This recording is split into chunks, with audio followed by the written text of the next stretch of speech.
Hey everyone, I'm Renee Bennett. Consider me the girl next door, having conversations that will help challenge and shape your worldview in a culture that has turned our moral compass upside down and inside out. To chat with me further, come join me on social media, girlnextdoor.podcast. No topics are off limits. I'm really glad you're here. Now, on to today's episode.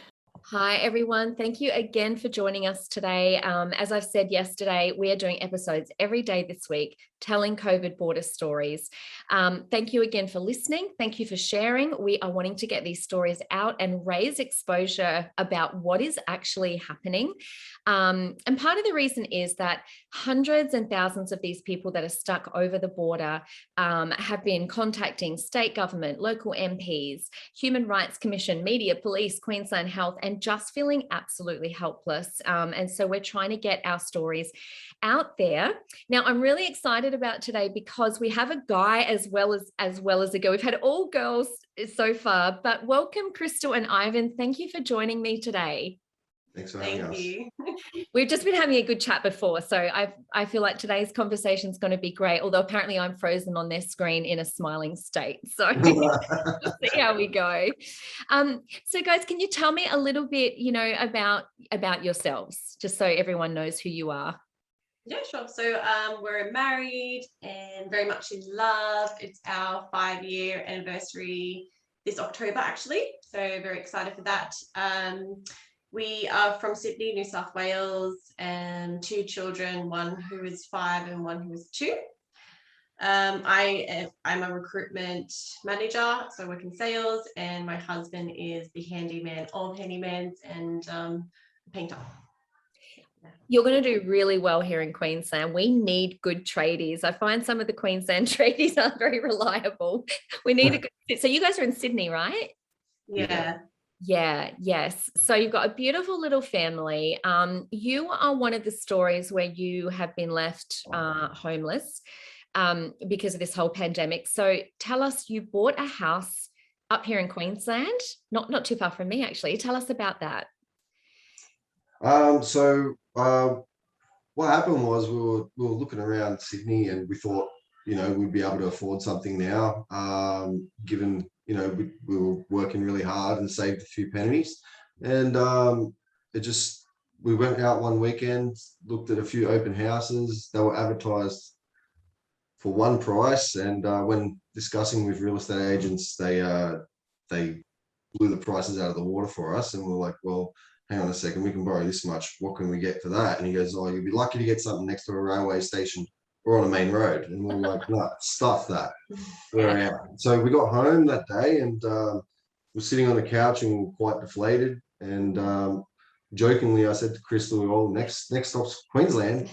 And it slowly started turning some cogs. And over the course of that evening, we sort of secretly didn't tell each other, but we were having a look at real estate in Queensland. And sure enough, not the following weekend, but the weekend after, we booked flights for it and we went up and spent the weekend just smashing out houses, seeing what areas we liked. And we drove so much. Yeah, we did like 1,500 Ks in those couple of days. And Queensland's big. Yeah. Well, there was a lot of land to cover and a lot of houses that we wanted to see, so we could tick them off our list and know where we wanted to be. And we really felt like we did our homework. And we got back to Sydney and we made a couple of offers on some houses. And we were fortunate enough that Krystal's family went and had a look for us at a couple of houses that we liked. And we fell in love with one and we put an offer in and we got it first go, and we didn't know how to react. Like, there was just like, I still don't believe I own a house in Queensland and I've never seen it before. Yeah. So that's crazy.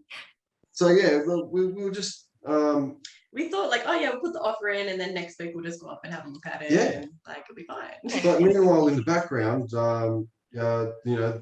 COVID started kicking in and all these new restrictions started coming into play, and we were just thinking, well, look, if we need to move house, they're still letting people move house. Like we will have nowhere to live. Surely they'll let us move to our house. And then it just kept escalating and escalating and escalating, and we still thought, no, we'll still be all right.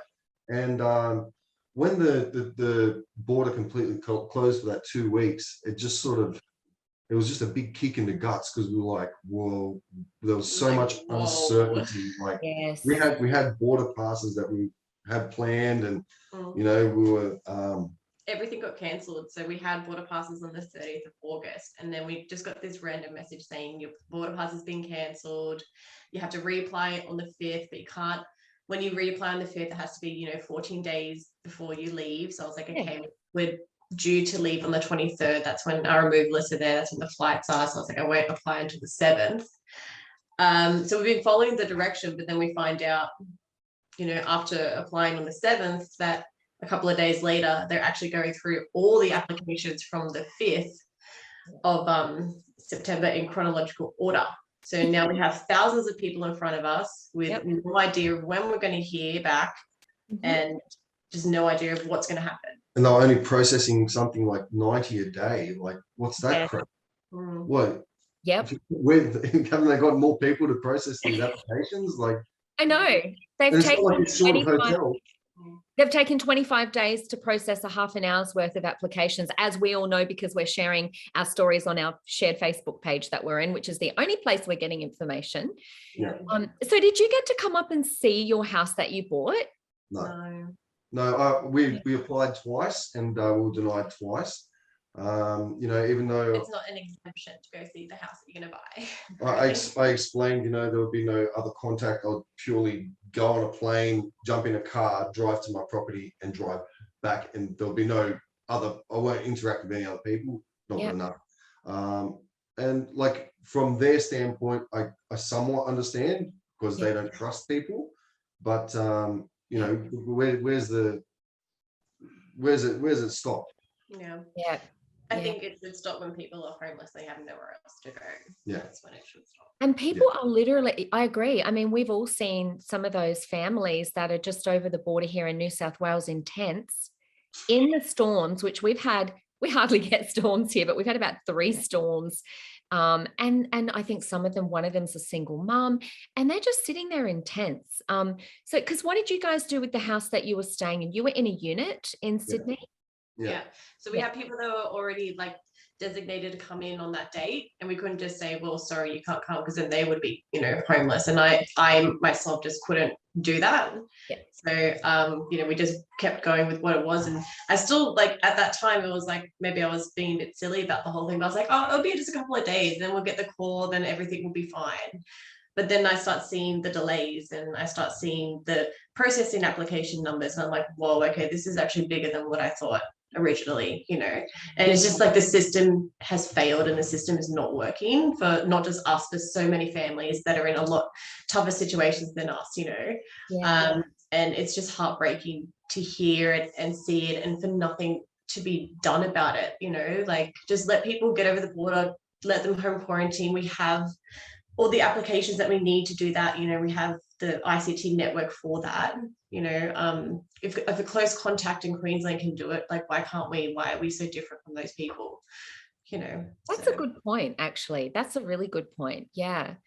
And it's so frustrating just to watch people like you be stuck in limbo. So where are you living at the moment?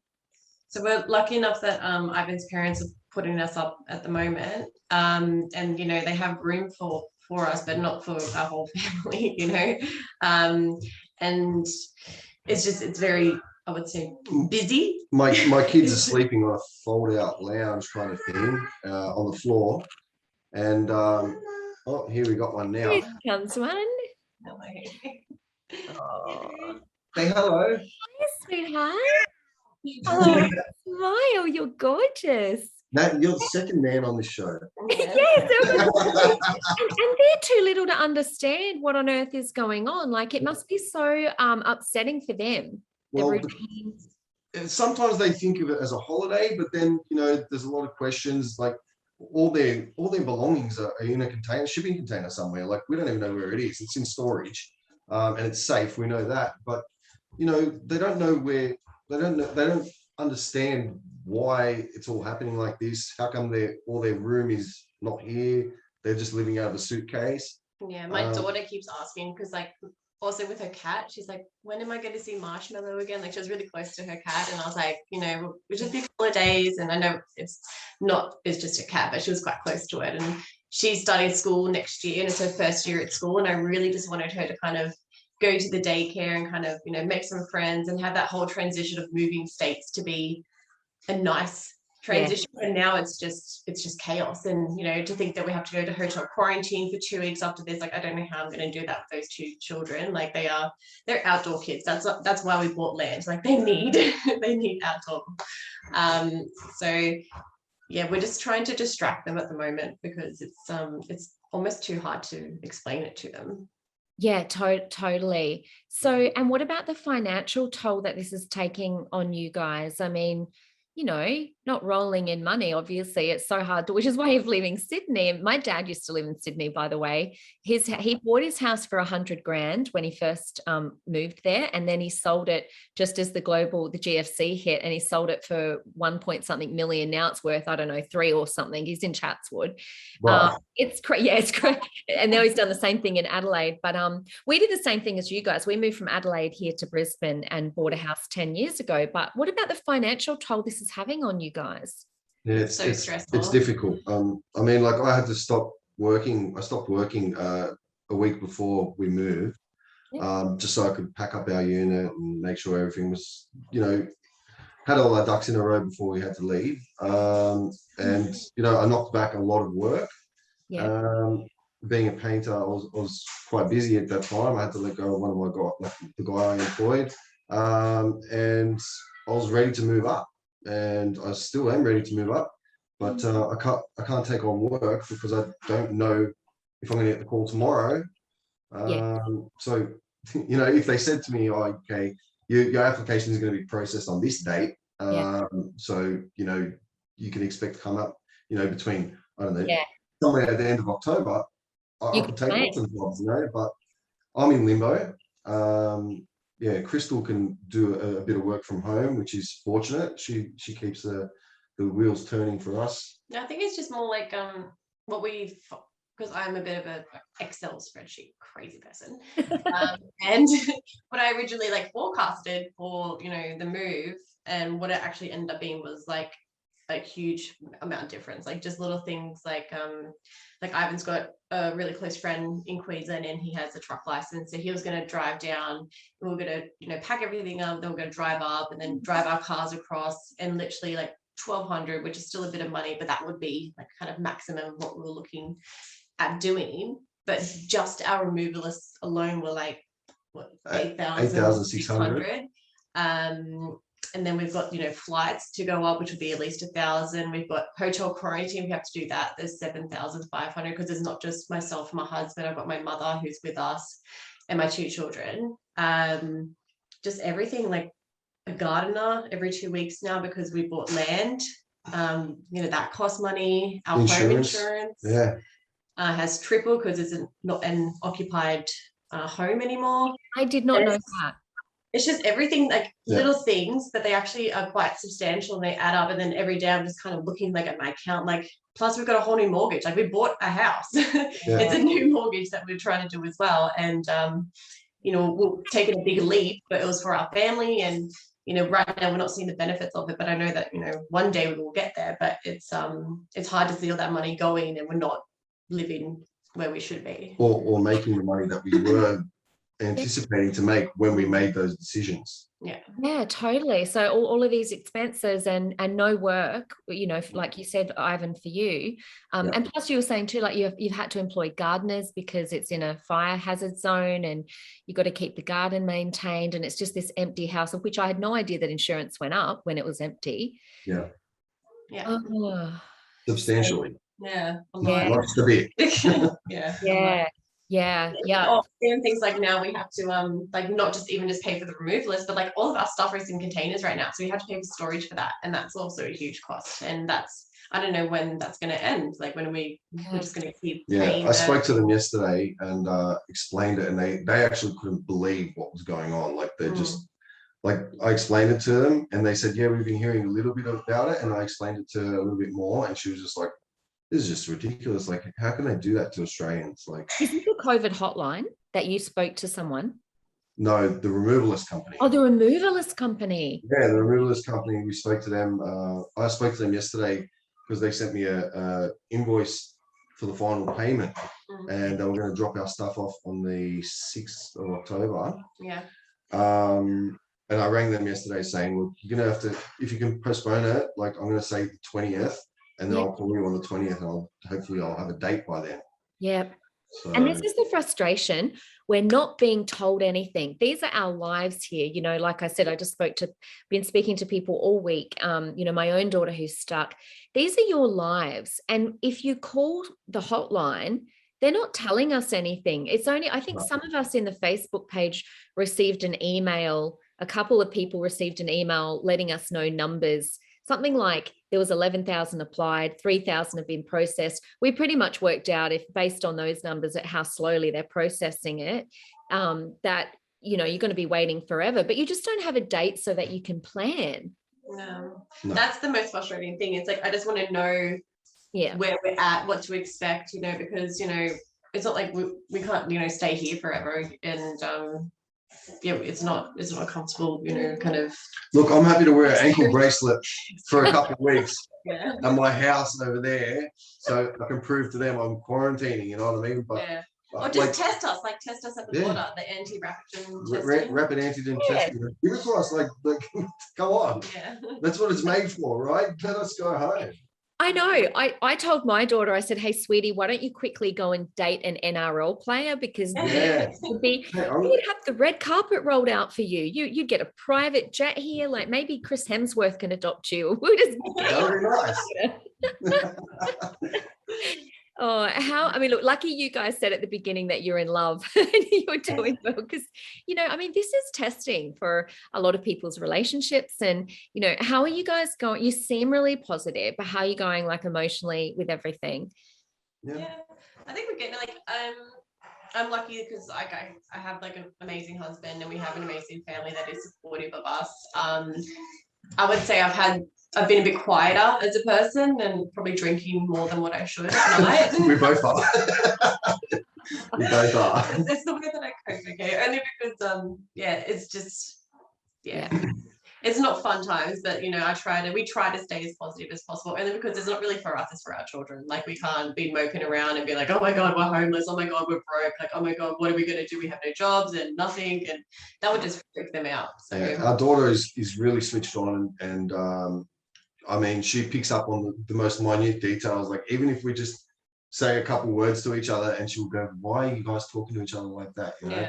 She's a clever one. So she's right onto it. So we're just we're trying to reflect how we want them to feel, and we're trying to stay upbeat about it. And the good thing is, we're at my parents' house, and they're loving the kids being around. So it makes it no choice. it makes it a lot easier, you know, and they're running around with the kids and they're loving it, and so yeah, it makes it a lot easier. But yeah, we're being good with each other. We at first it was a little bit, you know, we were a bit snappy at each other, but we come to the realization that we're both in this, and we're both going to be stronger when we get out the other end. It's just what we do in the meantime that's important.